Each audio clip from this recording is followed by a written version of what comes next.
Bonjour à tous, bienvenue sur Eric Favre TV. J'ai le plaisir aujourd'hui de recevoir l'association sénégalaise du bras de fer sportif, une équipe menée par Maktar. Maktar, nous sommes ici réunis aujourd'hui pour parler d'un de vos futurs déplacements puisque vous partez au Ghana pour les championnats d'Afrique. Est-ce que tu peux nous présenter les athlètes qui vont partir à cette compétition ? Quels sont les objectifs de cette compétition? Ok, Eric, merci et merci à tous pour l'invitation de nous donner l'occasion de parler du bras de fer, surtout le bras de fer sénégalais, et de saluer en même temps les internautes de RF5 TV. Bon, à ma droite, j'ai Cheikhouna Ba. Bonjour. Ouais, Cheikhouna qui a été au Mali en 2018 et il a été champion. Il a été 3e dans sa catégorie au Coupe d'Afrique qu'on a fait à Mali. Sur ma gauche, j'ai Yankoba Sissoko, qui est un international de bras de fer, qui vit en Italie et qui a participé à beaucoup de podiums, le Super Match et d'autres. À la 11e Coupe d'Afrique, c'est lui qui a été le vice-champion dans sa catégorie. Comme vous disiez, le bras de fer, c'est un sport comme toutes les disciplines, mais c'est un sport qui n'est pas trop pratiqué au Sénégal, qui n'est pas trop connu.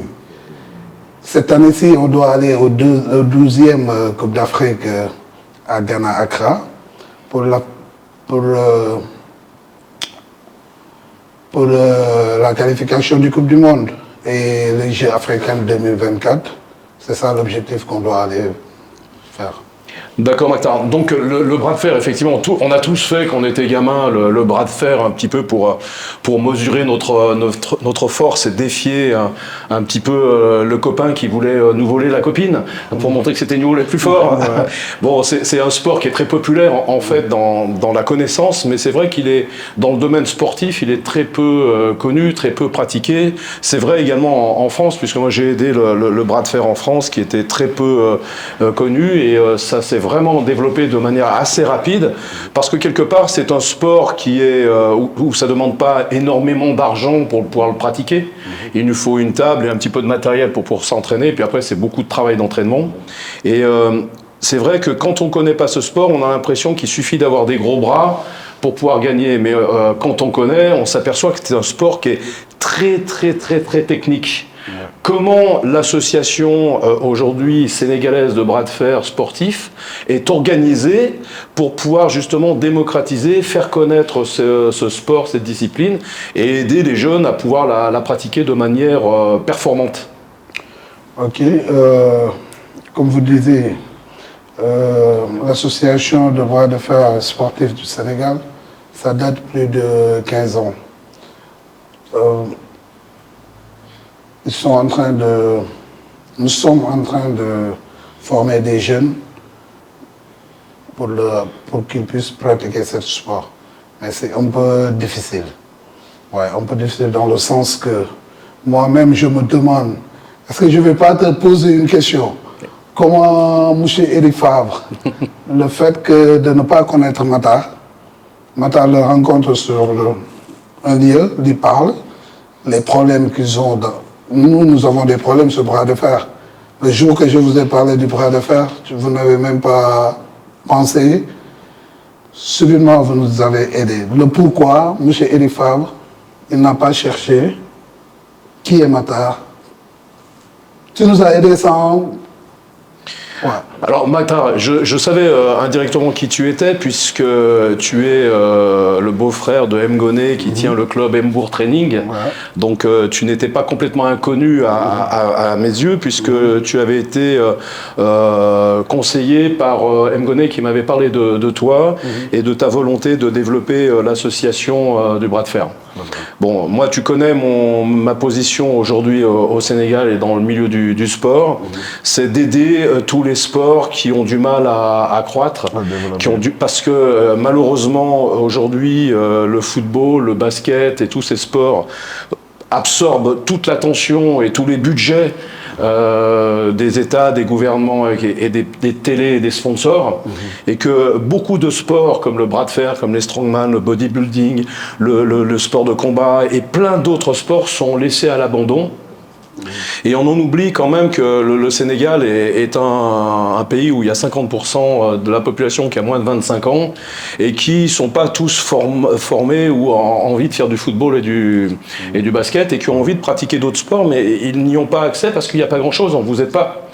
Donc moi, mon but, je suis un féru de sport de force, de sport de combat. C'est un milieu que j'aime beaucoup et j'essaye de partager ma passion et puis de venir soutenir et aider les jeunes associations qui sont en souffrance pour pouvoir aider les jeunes et les moins jeunes, mais les champions à pouvoir représenter le Sénégal. Ouais. Parce que je ne sais pas si nos auditeurs se rendent compte que s'il n'y a pas des Mactar et puis nos athlètes qui sont ici aujourd'hui, le Sénégal n'est pas représenté au championnat d'Afrique et ni au championnat du monde.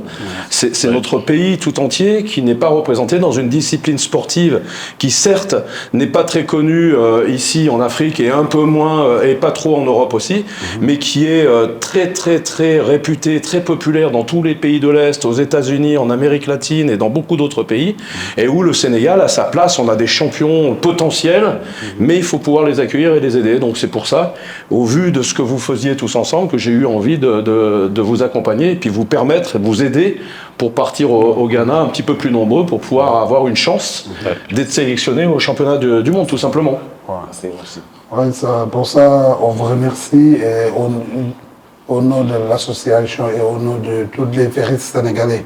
Parce que le monde du bras de fer, c'est les ferristes. On les appelle les ferristes. C'est ça. Ouais, on les appelle les ferristes. On vous remercie. Et en tout cas, le Sénégal a besoin de plusieurs Eric Favre. Ouais, on a ce problème. Parce que l'année dernière, on a été au Nigeria. Quand on a été au Nigeria pour la 11e Coupe d'Afrique, et on est devenu en même temps vice-champion d'Afrique, c'est nous qui avons cherché les moyens pour aller. Il n'y avait pas l'aide gouvernementale. Cette année-ci, on dit qu'on a eu la chance d'avoir Eric Favre qui nous a aidés à donner des billets que je veux dire, qu'on puisse aller représenter le Sénégal. C'est grâce à lui. Ouais. Ce qui est important aussi, c'est qu'il y ait des gens comme Griff, comme toi, Mactar et autres, vous êtes des exemples pour les jeunes. On a besoin d'avoir un référent par rapport à ça. Donc je pense qu'il sera important aussi, c'est que au-delà des championnats au Ghana, et j'espère qu'un de vous sera qualifié pour les championnats du monde, ça je croise les doigts, et je compte sur vos qualités physiques et vos performances pour pouvoir y arriver, mais qu'ensuite, quand vous revenez, on puisse aussi mener des actions sur le terrain pour pouvoir faire connaître le bras de fer au Sénégal. Et ce que je te propose, c'est qu'on puisse faire peut-être une journée d'initiation ou un open à Embourg Training, par exemple, pour pouvoir faire découvrir un peu ce sport et puis faire un petit inter-challenge, un open, quoi, en fait.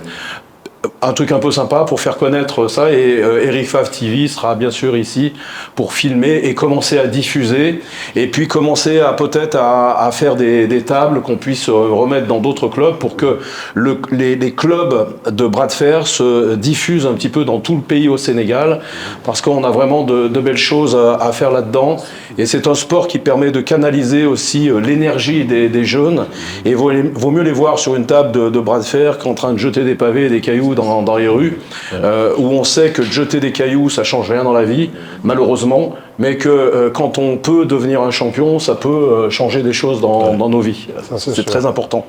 Et ça permet aussi, à travers ces sports, de canaliser la violence que l'on a quand on est jeune, et la canaliser pour quelque chose de beaucoup plus positif. Quelles sont vos chances? Comment vous appréhendez cette compétition là-bas au Ghana?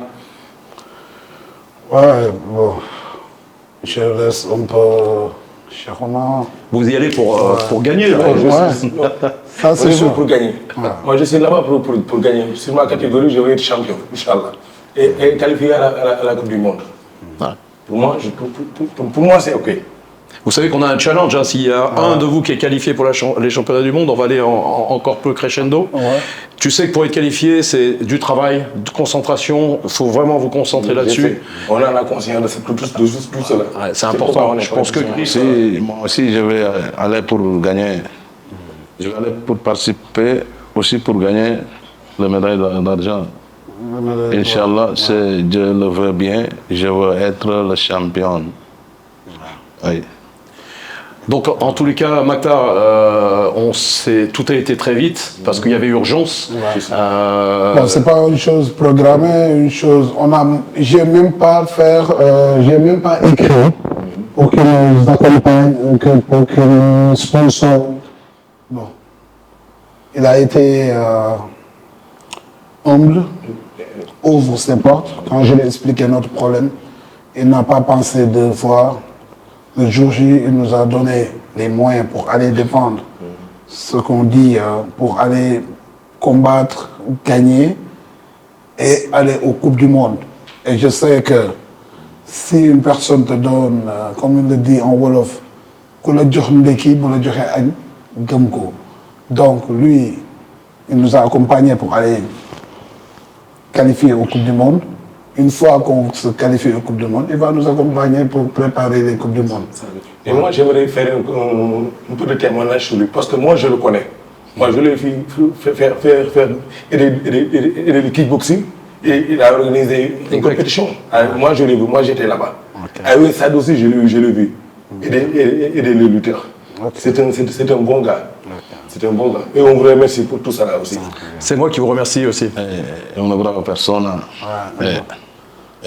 Il a dit que tu es le meilleur, tu es une bonne personne.